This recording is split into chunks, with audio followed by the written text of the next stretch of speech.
Olá, eu sou a Ingrid, esse é o Cappuccino e você está no Gatos e Livros.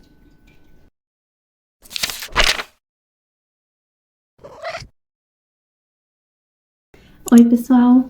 Hoje eu vou falar sobre os 10 livros que eu li no mês de maio. E se preparem, eu acredito que eu vá cometer vários sincericídios neste vídeo. Ele não tem roteiro, eu vou falar minha opinião sincera sobre os livros de maio, que, olha, em sua maioria foram bem ruins. Vamos lá? Bom, o primeiro livro é um livro bom. Se Eu Quiser Falar com Deus, de Paulo Henrique Gonçalves. Tem entrevista com o autor aqui no canal. Vou ler a sinopse para vocês. Uma história tocante sobre a busca pela identidade e a beleza das nossas diferenças. Ninguém pode apagar o brilho do meu pretinho. Saíste de mim, é fruto de todo o meu carinho. Preta é poesia e glória daqueles que deram o sangue para escrever essa história. Então, se você é uma pessoa ligada à causa das pessoas negras, se você é interessado em diversidade e se você quiser ficar com o seu coração quentinho em relação a esse tema, eu super recomendo. É um livro infantil e ele pode ser encontrado nos sites que eu vou deixar aqui embaixo para vocês, tá bom? Da própria editora. O livro de número 2 é um mangá. Olha aqui. Ah, gente, né? Tem essa ring light aqui. Ela mais me atrapalha do que me ajuda, viu? Bom, deixa o anel aí. Aqui, pronto. O mangá é o sonho de uma apaixonada por livros. Gente, eu tô apaixonada por esse mangá. Se você é um amante de livros, você vai adorar essa história. Olha que coisa mais linda. A arte é linda. Vou ver se eu consigo mostrar aqui dentro pra vocês. É a história de uma menina que acaba morrendo soterrada por livros. E ela meio que reencarna no corpo de uma criança em outra época, em outro país. Ela não tá mais no Japão e ela também não tá mais na era que ela estava. E nesse mundo que ela acorda não tem livros. E tudo que ela quer é um livro. Então ela faz de tudo para ver se ela consegue construir do zero o seu primeiro livro, se ela escreve o primeiro livro. Quando ela usa palavras, as pessoas nem reconhecem, né? Eles não entendem o que é. Ela é muito fofa, muito inteligente e eu tô apaixonada por essa história e eu quero ler a continuação. Tem mais 2 mangás que eu sei. Vou ler aqui para vocês um resuminho. Uma certa jovem universitária acaba reencarnando como a filha de um soldado em um mundo de baixa alfabetização e com poucos livros. Mesmo querendo ler, não há livros ao seu redor. O que fazer quando não tem livros? Faça você mesma. Rumo ao cargo de bibliotecária. Para viver rodeada de livros, precisamos começar pela parte de criar um livro. Esta é uma fantasia literária feita por apaixonadas por livros para apaixonadas por livros. Super verdade. Tô amando. Vamos começar a sessão de livros ruins. Pauliceia Desvairada, de Mário de Andrade. Ai, Ingrid, você vai falar mal de Mário de Andrade. Você não é culta. Nossa, para ser culta precisa gostar de Mário de Andrade. Não, não sou. E vou falar mal sim, porque esses autores consagrados nem sempre são consagrados por merecimento. Pronto, falei, me desculpe. Mas é verdade. Assim, lógico, pode ser só uma questão de gosto pessoal, né?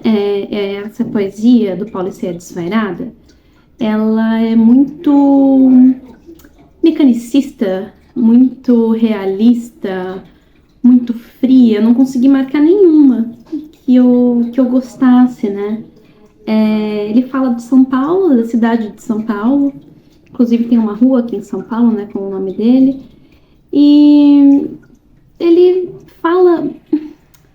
Ele não tem uma humildade, sabe? Inclusive, a própria introdução do livro, ele começa falando do quanto ele é fantástico. E as poesias em si não são bonitas, são versos brancos. Eu gosto mais de uma rima, gosto mais de uma estrutura. Não que eu não goste de algo que seja menos estruturado, um pouco mais moderno.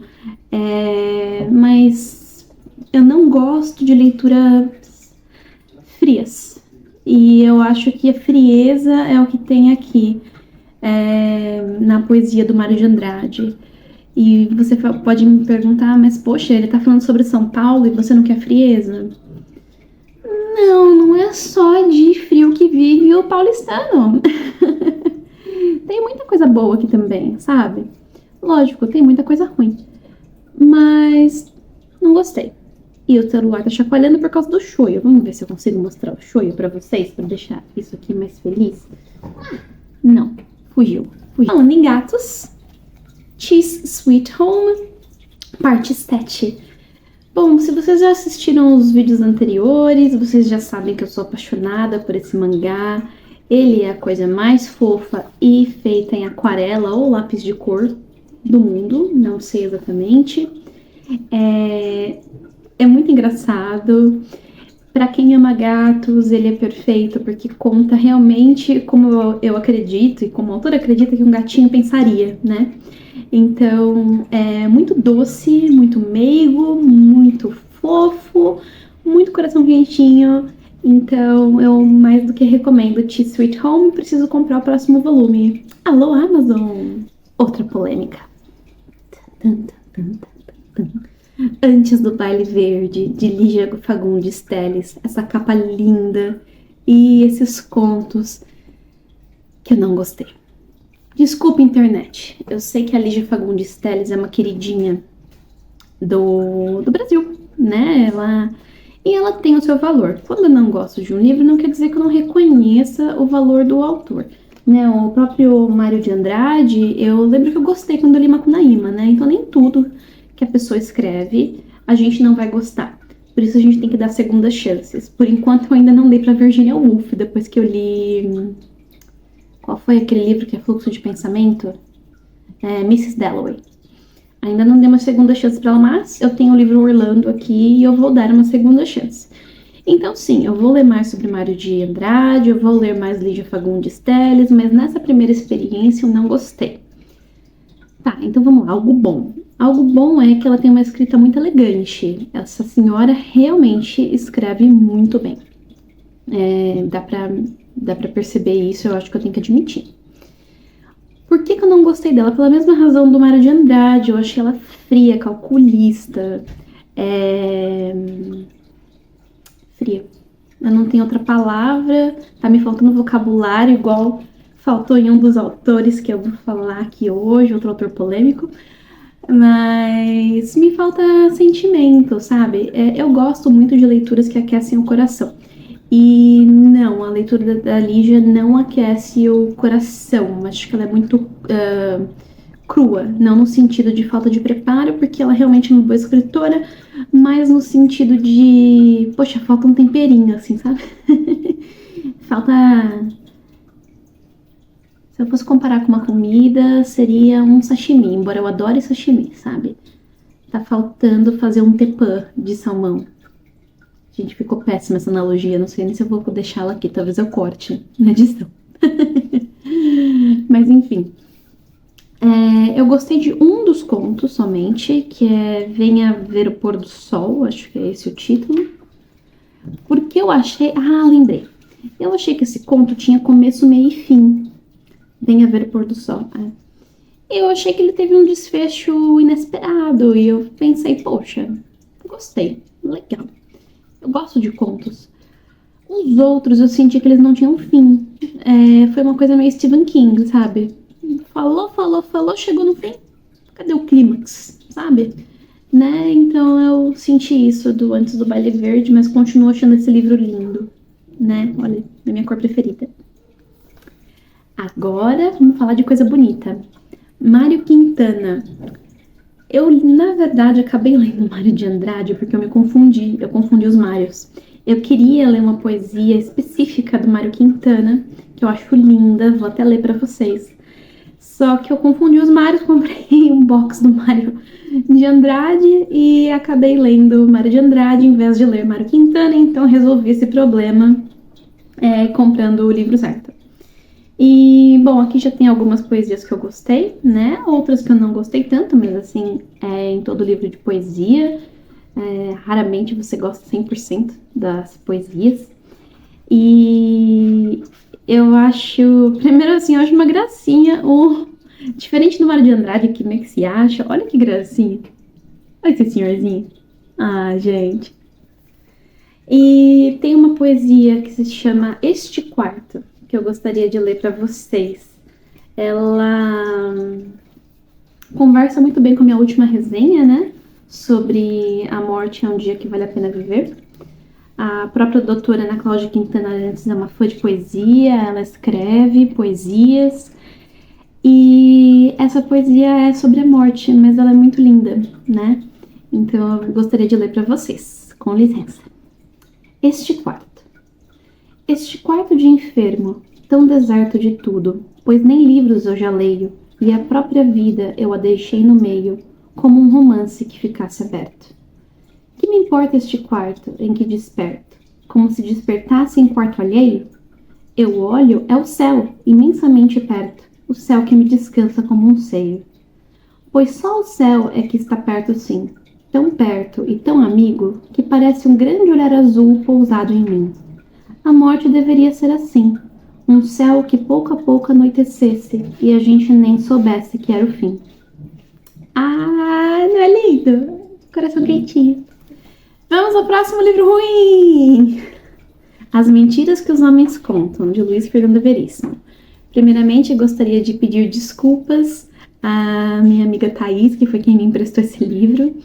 A gente tem um clube do livro, nós duas, e cada mês nós lemos sobre um tema diferente. Nós não lemos os mesmos livros, nós trocamos temas. E aí, o tema do próximo clube do livro, né, agora de junho, era pra gente escolher um livro que a gente achasse que a outra ia gostar. Como ela já sabe que nós temos gostos diferentes, ela acabou escolhendo 3 livros para mim. Eu já li 2. E um dos livros era esse. Ela gosta muito do Luiz Fernando Veríssimo e eu achava que eu gostava também. Só que a primeira vez que eu li o Veríssimo o Filho, eu era adolescente, eu estava nos anos 90. E agora, em pleno 2024, eu fui ler de novo e não orna mais, sabe? O humor dos anos 90 ficou nos anos 90.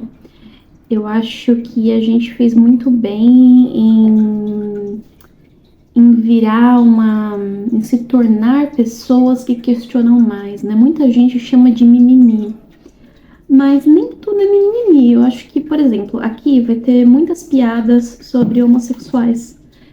Poxa, o homossexualismo é engraçado? É uma piada? Eu não acho. Ele fala também sobre traição, como se fosse algo engraçado. Eu também não acho que traição é algo que deva gerar risos. Eu acho que gera tristeza. É uma coisa muito pesada. E ele fala, obviamente, sobre mentiras, que é outra coisa que eu não gosto. E elas acabam raramente sendo engraçadas, né? Então eu acho que essa perspectiva antiga daquilo que era meio Cacete Planeta, assim, sabe? Ficou lá atrás e tem que ficar lá atrás. Eu marquei aqui com cores diferentes, não sei se dá pra ver. Aqui, ó. Tem amarelo, laranja e verde. Como vocês podem ver, quase não tem verde. Verde foram os que eu gostei. Amarelo, mais ou menos, e laranja eu não gostei. Então é isso. Desculpa, Thaís. Mas não foi muito fã do Veríssimo Filho. Veríssimo Pai, por outro lado, escreveu... Esqueci? Incidente em Antares. Muito bom, não pra mim, porque eu não gosto muito de história política. Mas pra quem gosta de história política... Alô, Samantha! Samantha do Cão que Lê, você vai amar esse livro. O próximo livro também foi um empréstimo da minha querida amiga Thaís. E são sonetos do Bocage. Ela sabe que eu tenho um crush literário no Camões. E ela me emprestou Bocage pensando que seria meio parecido. Eu gostei aqui de algumas poesias, sim. Realmente é parecido porque são sonetos, obviamente seguem a mesma estrutura. Mas o Bocage, ele é muito mais novinho que o Camões, né? O Camões é lá de 1500, 1400 e alguma coisa. Ele é de 1700, 1800, né? É mais moderninho. E uma coisa que eu gostei foi que ele tem realmente sonetos que são muito bonitos. Uma coisa que eu não gostei foi que ele dedica muito dos seus sonetos para as mulheres que ele se apaixonava. E ele era muito apaixonável, então ele acabou se declarando para diversas mulheres. E assim, não me importa, não ligo para os seus crushes, sabe, Boccaccio? Então, esses poemas que falam das mulheres específicas pelas quais ele se apaixonou, eu não gostei muito. Mas os poemas que falam sobre temas mais profundos, eu gostei. Teve um aqui que eu gostei muito, que eu vou ler para vocês.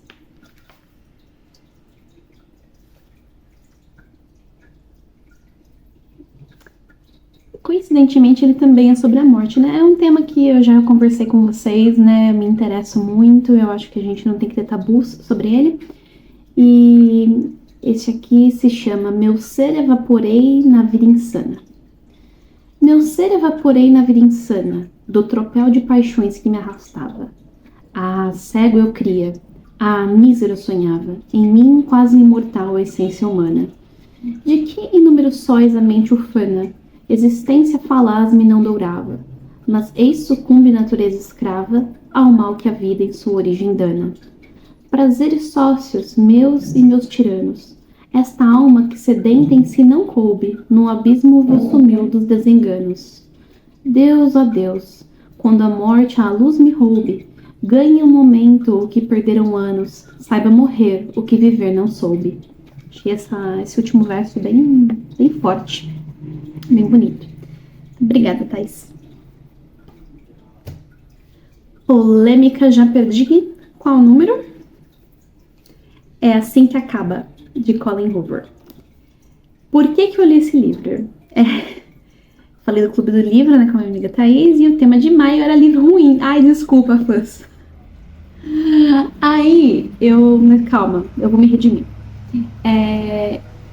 Ela escolheu um livro do Paulo Coelho, outra polêmica, que ela me emprestou e eu acabei de ler, então vai ser o próximo livro que eu vou falar.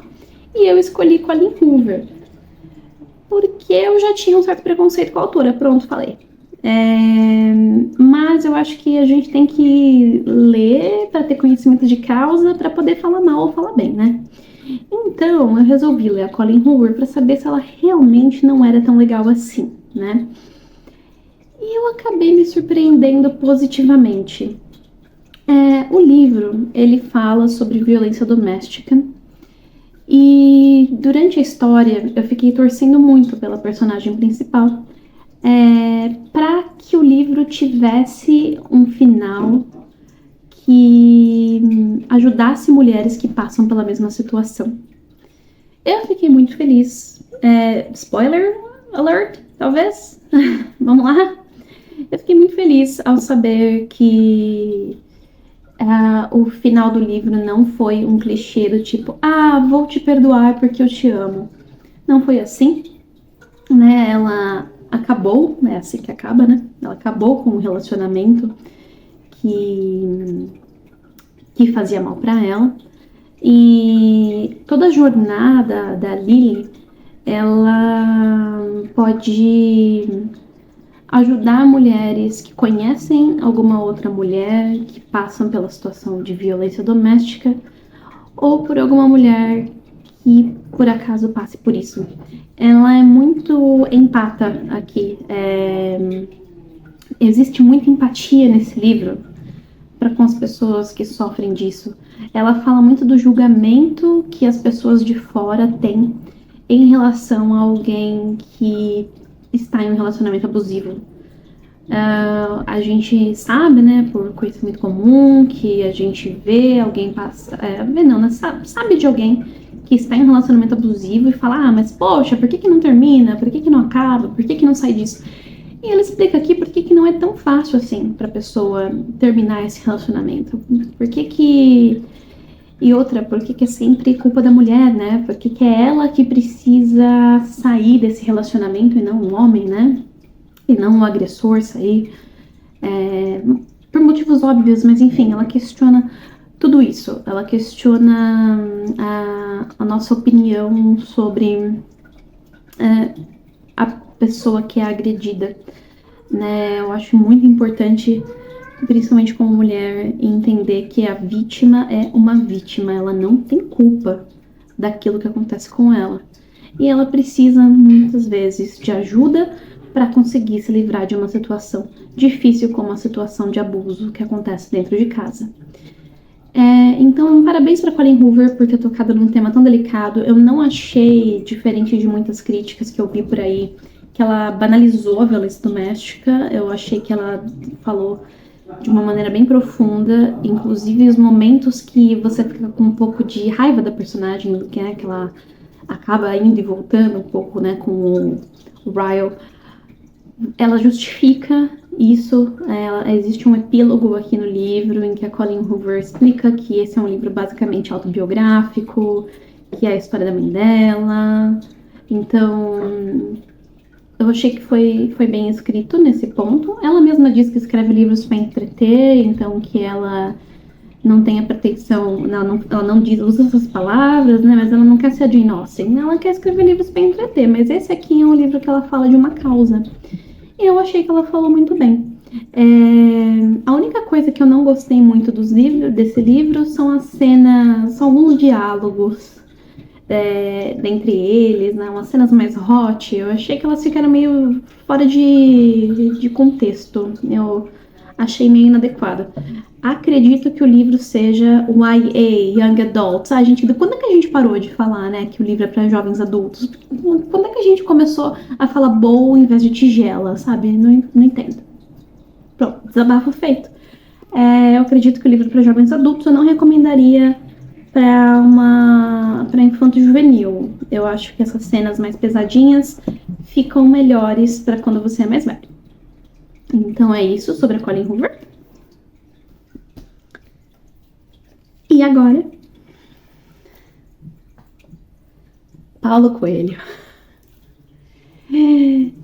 Gente, pra quem não sabe, eu fiz faculdade de letras. Eu lembro que uma das coisas que meus professores mais falavam era que Paulo Coelho era famoso no mundo porque os tradutores dele eram muito bons e escreviam melhor que ele.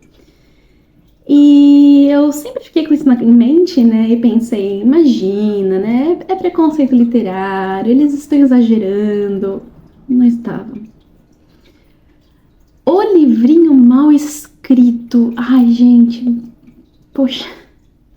Doeu ler. Doeu. Eu quis ler Paulo Coelho, primeiro porque a minha amiga leu, né? Com o livro ruim do mês dela. E ela realmente achou ele muito ruim. E eu também queria para poder falar com propriedade sobre isso, né? A gente não pode falar mal daquilo que não conhece. E eu li na minha adolescência Diário de um Mago, lembro que achei ruim, mas como eu não tenho mais nenhuma memória daquela história, eu resolvi ler O Alquimista, que é, para a minha surpresa, um dos livros mais lidos do mundo. Gato. Então, assim, é chocante. É chocante.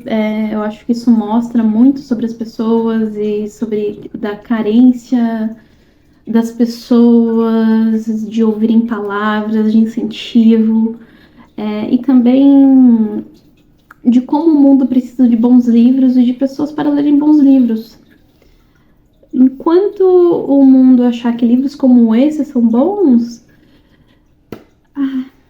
poxa, eu não quero ofender ninguém, sabe? Mas tem alguma coisa errada com as pessoas, alguma coisa errada com a nossa percepção daquilo que é bom, daquilo que é ruim, e com a nossa carência. Por que eu falo carência? Porque esse livro, no fim das contas, ele tem uma mensagem que é para ser bonitinha. A mensagem do livro é: siga o seu coração. Não precisava de 200 páginas para falar isso, mas ele usa. E ele se repete muito. muito. Ele fala muitas vezes o quanto você deve seguir o seu coração e o quanto o universo vai dar para você aquilo que você mais desejar. E eu acho tão complicado falar assim, porque, poxa, então quer dizer que o universo vai dar para mim tudo aquilo que eu quiser, se eu desejar com ardor, e se eu for em busca do que ele chama de lenda pessoal, se eu for em busca dos meus sonhos. Poxa, não é bem assim, né? Se fosse assim, ninguém passava fome, se fosse assim, ninguém era pobre, se fosse assim, não existiriam moradores de rua, se fosse assim, não existiriam crianças com câncer, ou pessoas com doenças incuráveis, né? Era só com a força do meu pensamento, eu desejar ser curada, jogar sobre o universo e o universo me daria. Não é assim que a vida funciona, né? E eu acho meio complicado falar para as pessoas acreditarem que se elas simplesmente acreditarem, elas vão conseguir aquilo que elas querem, né? Outro ponto que eu acho complicado desse livro, que eu vi em uma resenha do Goodreads, é que só os homens têm lendas pessoais, as mulheres não têm. O único papel da única mulher que aparece no livro é esperar o homem dela voltar do deserto. As mulheres não têm um papel de sábias, nem um papel de busca de lenda pessoal aqui. Então, acho que também é um ponto a ser observado. Ele meio que menospreza a pessoa que não pode ir em busca dos seus sonhos, porque não é para todo mundo. É muito bonita essa história de, vamos lá buscar os nossos sonhos, vamos ser felizes. Poxa, mas e se você precisa sustentar sua casa naquele emprego que você não gosta, porque você é a única pessoa que provê dinheiro para aquela família e, poxa, no momento você não pode buscar seu sonho porque você tá lá tentando sobreviver, né? É um demérito isso? Eu não vejo isso como um demérito, né? Vocês podem me falar, Ingrid, você entendeu errado a mensagem. Eu, sinceramente, acho que não. Eu acho que a mensagem tá bem clara. E eu acho que as pessoas, né, eu acabei lendo comentários de pessoas que amaram o livro, né? E essas pessoas falaram que queriam um incentivo para ir em busca daquilo que elas queriam, né? Então, por isso que eu falo dessa carência do ser humano, né? A gente tá precisando que um Paulo Coelho fale pra gente que a gente pode seguir os nossos sonhos. Quase todo mundo pode seguir os sonhos, né? E é válido seguir os seus sonhos. Mas não é tudo que o seu coração quer que você vai conseguir. Não é só pedir pro universo que ele vai te dar. É complicado. Acho que a gente não pode dar falsas esperanças para as pessoas, né? É algo meio delicado. E aqui tem várias passagens marcadas, tanto minhas quanto da minha amiga, de clichês que ele usa. Ele usa muitos clichês. E de besteira mesmo. Eu tenho também formação em ciência, né? Eu sou bióloga. E eu dou aula de ciências. E eu fiquei muito triste que o senhor Paulo Coelho não estava no 7º ano quando a gente ensinou a tabela periódica para ele. Ele fala que ele teve aulas de alquimia, de verdade, ele é o autor, né? E, gente, a alquimia tá extinta por uma razão, né? Ela não funciona. E aí ele fala que para purificar o chumbo e transformar o chumbo em ouro, ele precisa esquentar o chumbo, tirar o enxofre do chumbo, e aí ele vai formar ouro. Como é que você tira um elemento de outro elemento, gente? Me fala. Nervoso. Essa é uma das besteiras científicas.